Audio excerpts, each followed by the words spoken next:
Haji Halim sedang menunjukkan begini cara sayang kepada ibu. Wahai kalian yang tak menghormati ibu, yang menyepelekan ibu, yang merendahkan ibu. Malam ini lihat, beliau tidak ada ceramah, tidak ada tausiah, tapi langsung dibuat begini cara menghormati ibu. Ini sekarang banyak orang tak menghormati ibu. Berapa banyak ibu yang awalnya bantu-bantu, lama-lama jadi pembantu. Dulu dia tidak tarawih, kenapa? Karena kita menangis merengek di rumah. Sekarang di hari tuanya dia tidak tarawih juga. Kenapa? Dia menjaga cucunya. Berapa banyak itu terjadi. Jangan sampai. Dia tidak pernah menolak cucunya, dia sayang. Tapi kita yang berpikir, berapa kali dia tidak jadi sholat duha karena kita kencing di kaitnya. Berapa kali dia tidak tarawih karena kita menangis merengek sampai subuh datang. Berapa kali dia tidak iktikaf karena kita. Andai dia masih hidup hari ini, datang, belikan pakaian yang paling dia suka, belikan perhiasan kalau ada.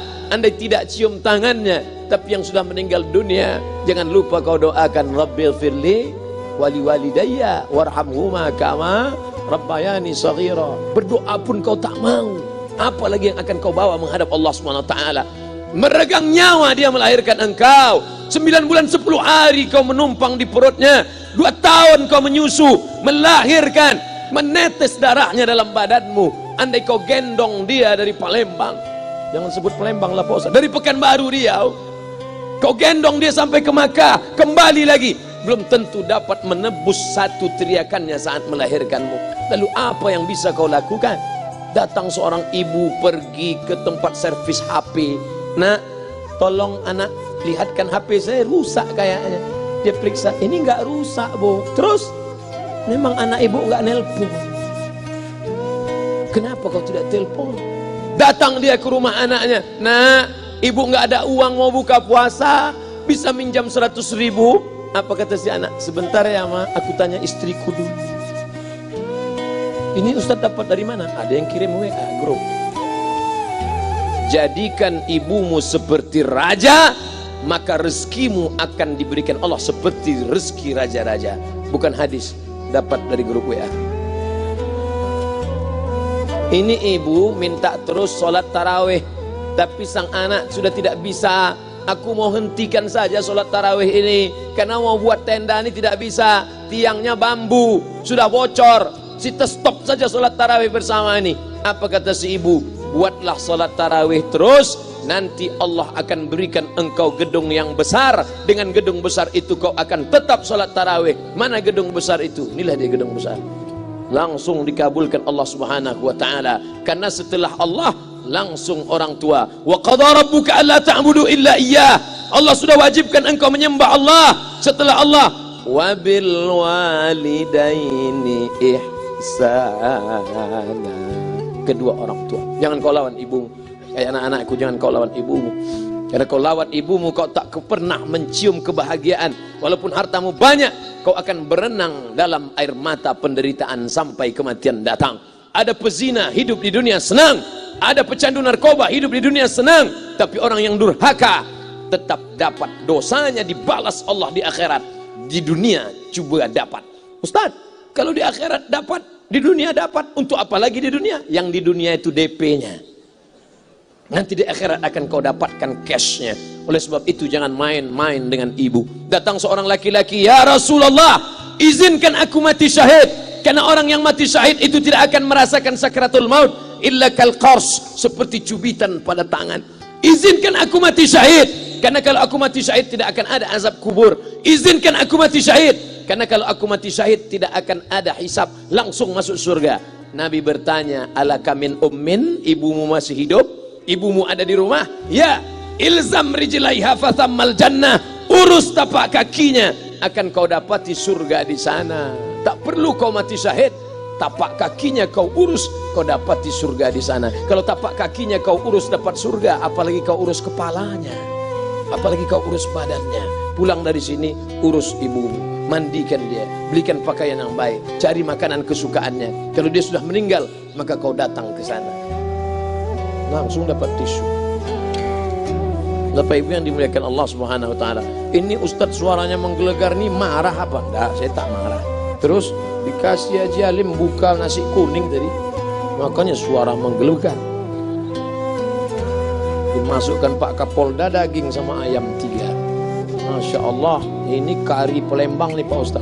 Mantap, menggelegar suara kita di rumah. Bapak Ibu yang dimuliakan Allah Subhanahu wa taala, datang seorang laki-laki, kata Nabi sallallahu alaihi wasallam, nanti akan ada laki-laki yang datang kemari minta doanya, doanya kabul. Sahabat heran, kami yang hidup sama Nabi, kami yang perang sama Nabi, kami yang jihad sama Nabi, kenapa mesti minta doa dia? Dia tidak pernah ketemu Nabi. Pokoknya nanti kalau dia datang, minta doa sama dia. Setelah Nabi SAW meninggal, barulah dia datang. Orang itu bernama Uwais Al-Qarni. Kenapa doanya makbul? Dia merawat ibunya. Kalau ibumu kau rawat, doamu dikabulkan Allah Subhanahu wa taala. Apa yang kita lihat malam ini adalah buah bakti kepada seorang ibu.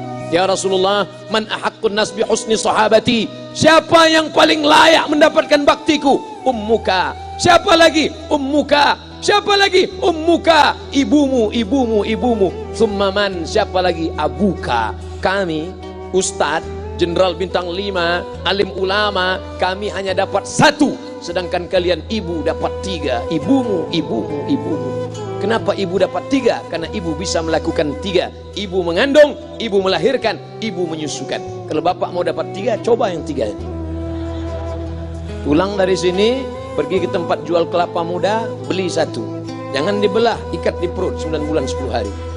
Kalau mau merasakan melahirkan, pulang dari sini, pergi ke tempat jual mangga. Telan bulat-bulat, keluarkan bulat-bulat. Emang enak jadi perempuan. Mereka luar biasa. Tanya ibumu, berapa kali dia meninggalkan puasa Ramadan? Saat mengandung engkau, 30 hari dia tak puasa. Saat menyusukan tahun pertama, 30 hari dia tak puasa. Saat menyusukan tahun kedua, 30 hari dia tak puasa. Saat dia mau ganti qadha tahun berikutnya, adik mau menyusul. Hari ini dia belum mengqadha puasanya, dia terhutang di hadapan Allah. Lalu apa yang bisa kau lakukan? Malam ini betul-betul disadarkan. Alhamdulillah, ibu saya masih hidup, umurnya 70 tahun. Saya akan pulang dari kajian malam ini. Nampaknya malam ini saya yang ceramah, saya yang tausiah. Tapi saya mengambil pelajaran. Pulang dari sini saya akan lebih sayang pada emak saya. Saya lebih cinta kepada ibu saya. Saya malu, saya hanya pandai berceramah, berkata, tapi orang sudah mengamalkannya langsung. Haji Halim membelikan gelang ibunya 2 kali sampai 4 kali setahun. Gelang cincin. Sudah dibelikan 2 bulan, hilang. Kemana? Ada orang susah tadi aku kasih. Ternyata itu yang membuat rezeki melimpah ruah. Maka rezeki buah yang sudah matang harus kita joloknya dengan apa? Dengan berbakti kepada ibu. Bapak Ibu yang dimuliakan Allah, saudara-saudaraku yang dimuliakan Allah Subhanahu wa taala. Ibu ini luar biasa. Sampai-sampai ibu, Ustaz jangan nunjuk pakai tangan kiri lah. Oke, pakai kanan. Ibu, andai ngomong ibu salah, tetap dikabulkan Allah Subhanahu wa taala. Ada seorang ibu memanggil anaknya, "Ya Juraij, wahai Juraij." Anaknya sedang beribadah. Ibadah pada Allah atau nyambut ucapan ibu? Allah lebih mulia, dia diam. "Ya Juraij." Dia tetap diam. "Ya Juraij." Dia tetap diam. Dia tidak jawab seruan ibunya. Sampai akhirnya ibunya berkata, apa kata ibunya? "Allahumma la tumitshu hatta turihi wujuhal mumisat." Jangan matikan Juraij sebelum matanya melihat wanita, maaf, tunasusila. Jangan matikan Juraij sebelum matanya melihat wanita tunasusila, WTS PSK, orang nakal, orang jahat. Tidak mungkin ahli ibadah matanya melihat orang jahat. Tapi takdir berkata lain. Tak lama setelah ucapan sang ibu, ada seorang WTS PSK hamil, tidak diketahui suaminya, ditangkap, ditanya, "Siapa yang menghamilimu?" Apa kata si perempuan? "Yang menghamiliku adalah Juraij." Sampai Juraij ketika difitnah, perempuan wanita susila itu ditanya, "Siapa yang menghamilimu?" Ternyata dia berkata, "Juraij." Akhirnya mereka menangkap Juraij. "Juraij, ternyata engkau selama ini pura-pura saja menjadi pelaku ibadah. Engkau ternyata sudah menghamili perempuan ini." Mereka menghancurkan tempat ibadah Juraij. Tapi kemudian Juraij sabar. Dia katakan, "Nanti tunggu anak itu lahir, kalian baru tahu." Setelah tak lama anak itu pun lahir dan mereka bertanya, Mereka bertanya kepada anak kecil yang belum bisa bicara, ya gulam, wahai anak kecil, man abuka, who is your father? Siapa bapakmu? Hai anak kecil, siapa bapakmu? Juraij menusuk pusar anak itu dengan telunjuknya. Dia mau tunjukkan kepada orang ramai bahwa dia tidak salah, dia tidak pezina, dia tidak melakukan perbuatan dosa. Ya gulam, hai anak kecil, man abuka, siapa bapakmu? Apa kata anak kecil itu? Cowboy, ko sapi, boy penjaga sapi, pengembala sapi, bapakku pengembala sapi. Barulah orang Yahudi tahu ternyata ra'il ghanam yang menghamili PSK perempuan jahat tadi adalah penggembala sapi. Lalu kenapa fitnah itu terjadi? Allah mengabulkan doa si ibu sebelum Juraij mati. Matanya pernah melihat wanita tuna susila. Oleh sebab itu ibu jangan sampai kalau marah sama anak memanggil anak dengan kata-kata yang tak baik. Setan, hantu. Kalaupun marah panggil dia, calon wali kota. Sini sebentar. Kalau marah betul, calon gubernur. Sini sebentar. Doa ibu dikabulkan Allah Subhanahu wa taala. Saya setahun setiap bulan Februari ceramah di Kuala Lumpur seminggu. Kuala Lumpur, Selangor, Sarawak, Kuching, kemudian Malaka, Ipoh, Negeri Sembilan.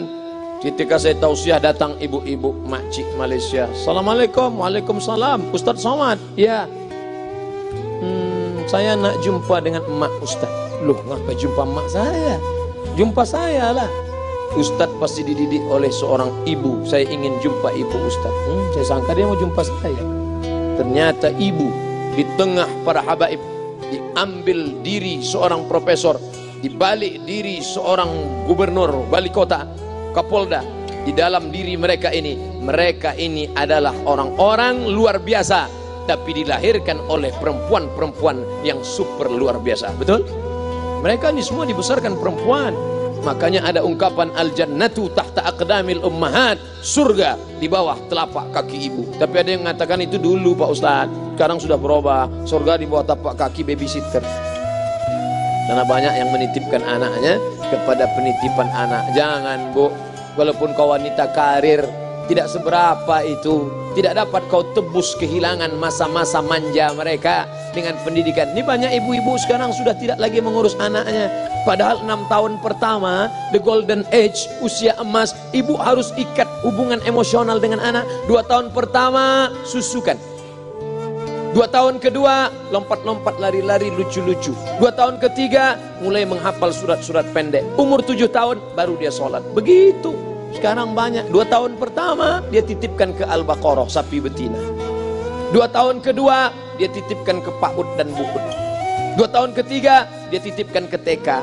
Akhirnya anak putus kontak. Setelah anak remaja, baru ibunya nanya, Ustadz, kenapa anak saya lebih mau curhat sama pacarnya daripada sama saya? Karena anak sudah lost contact, putus hubungan dengan ibu.